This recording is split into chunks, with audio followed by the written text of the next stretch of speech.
quand il nous tient. Les gens mettent le paquet pour trouver le remède de certaines maladies comme la grippe aviaire, le palu, le sida, etc.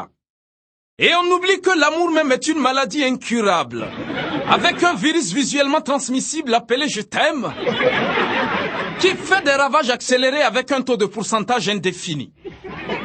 Si tu aimes une personne et c'est réciproque, tant mieux. Mais si tu aimes une personne et ce n'est pas réciproque, tant grave. C'est-à-dire que tu deviens automatiquement tendu comme un étudiant en droit qui a raté 7 fois sa licence. Pire que la grippe aviaire. Le seul avantage dans cette problématique, c'est que tu deviens philosophe, c'est tout.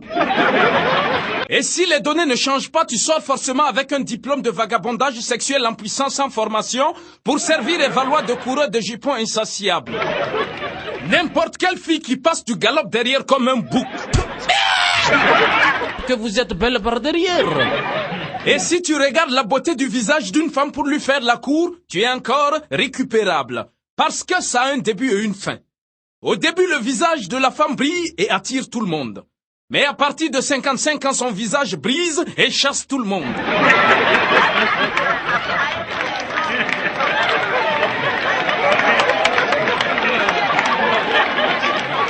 Et c'est parce que je défends les femmes. Sinon, j'allais dire que si tu regardes aussi les seins d'une femme pour lui faire la cour, tu es encore récupérable. Parce qu'au début, les seins de la femme prennent une certaine allure comme pour toucher le ciel, et après ça tombe varap, comme les chaussettes d'un tirailleur sénégalais. Mais comme je sais que tout le monde sait que je défends les femmes, je ne dirai pas ça.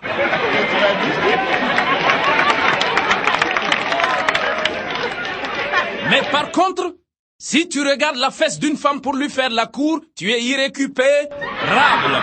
Parce que la fesse ne vieillit jamais. Elle peut mouver pendant 100 ans. Et chaque fesse qui passe autour de toi, ton cerveau perd automatiquement le réseau. On finit par te baptiser coureur de jupons aux zizi pompe à injection diesel. De nos jours, tu ne sais plus comment aborder une fille. Tu rencontres une fille et tu lui exprimes ton amour à travers des jolis mots accompagnés d'un regard fou et droit comme foudroyant. Mesdemoiselles, vous êtes remplies d'une beauté sublime qui bloque ma circulation sanguine. Le son de votre voix est la plus belle mélodie au monde qui me fait gnim gnim gnim.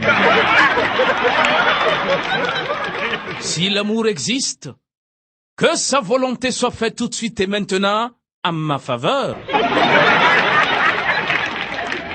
Elle va te regarder depuis les orteils jusqu'aux cheveux et te dire « Ah, c'est bien, mais je suis carrément complètement malheureusement difficilement désolée, mais on est incompatibles. » Comme si tu avais demandé à un imam d'aller se faire confesser par un curé. Mais quand elle t'accepte facilement aussi, c'est fastidieux. C'est comme Bassirou qui est parti faire la cour à Alice. Arrivé, Bassirou dit « Alice, je suis amoureux de toi. » Alice aussi. « Moi aussi je suis amoureuse de toi, mais je ne savais pas comment faire pour te le dire, ouais. » Bassirou était dépassé de la situation qui n'avait plus mot à dire. Il saisit la main d'Alice. « Alice, est-ce que tu sais que tu as des jolis doigts? » « Merci Bassirou, c'est très gentil. » Alice, mais est-ce que tu sais que je peux casser ton doigt? Non, Bassirou, arrête, s'il te plaît, Bassirou, tu ne peux pas faire, arrête.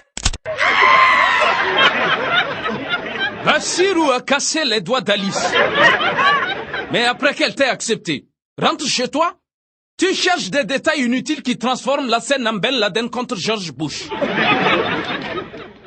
L'amour quand il nous tient. Dans un couple, si le degré de l'amour est au même niveau, tant mieux. Si c'est la femme qui est plus amoureuse, par exemple, c'est complètement apocalyptique. Parce que moindre chose, elle t'embrasse. Dès que tu te réveilles le matin, petit bisou. Pendant le petit déjeuner, sa cuillère tombe, tu prends lui remettre. Petit bisou. Tu lui racontes une blague que ça fasse rire ou pas. Gros bisou. Par jour, tu peux avaler un verre de sa salive. Ce qui te rend des fois zon. Tu cherches la maladie en vain mais zéro. Pourtant, tu souffres d'un excès de salive d'autrui dans ton estomac. Pire que l'hépatite B. Si c'est l'homme qui est plus amoureux, c'est scrogneux. Parce que moindre chose, il rit. Chérie, tu es bien réveillée là?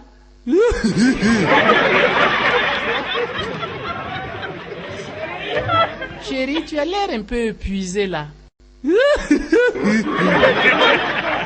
Chérie, l'argent que tu m'as remis est d'aller régler la facture là. Il y a eu de la monnaie, mais j'ai tout bouffé. Tu as bien fait. Il se conduit comme un encéphalopathe croyant qu'il est séduisant. Là, c'est quand la femme n'a pas encore accouché. Dès que madame accouche, il commence systématiquement à avoir des principes incohérents.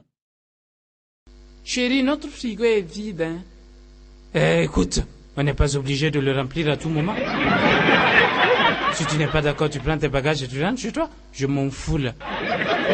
Chérie, tu peux me compléter un peu d'argent pour que j'aille me coiffer? Écoute, tu n'es pas obligé de te coiffer tous les 8 mois. Si tu n'es pas d'accord, tu prends tes bagages et tu rentres chez toi. Je m'en fous là. Si la femme décide de rentrer chez elle, ah là, c'est la partie du film où tu ne reconnais plus la position exacte du brave. Il devient à la fois coupable, médiateur, philosophe et évangéliste. Bon, tu sais, l'éducation d'un enfant a du succès quand il grandit au milieu de ses parents. Même bon, dans la vie, chacun est libre de ses choix et de ses goûts. Si tu veux, tu restes. Tu ne veux pas aussi, tu restes.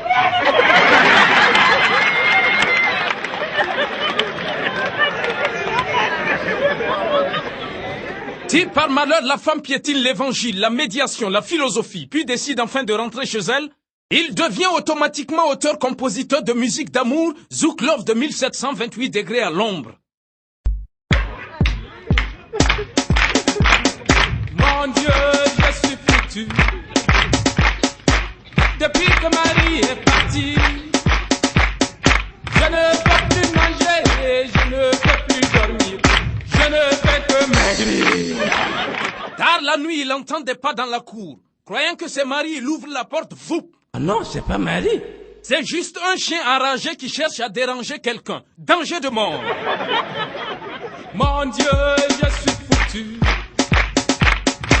Depuis que Marie est partie, je ne peux plus manger et je ne peux plus dormir. Je ne fais que maigrir. Le téléphone sonne, il décroche avec une vitesse infernale. Ah non, c'est Marie. Ah non, c'est pas Marie. C'est juste un plombier qui appelle pour réclamer son crédit. Bon, voilà. Écoutez, vous êtes malheureusement tombé sur de la boîte vocale et je ne vous conseille même pas de laisser votre message. Allez, salut là-bas.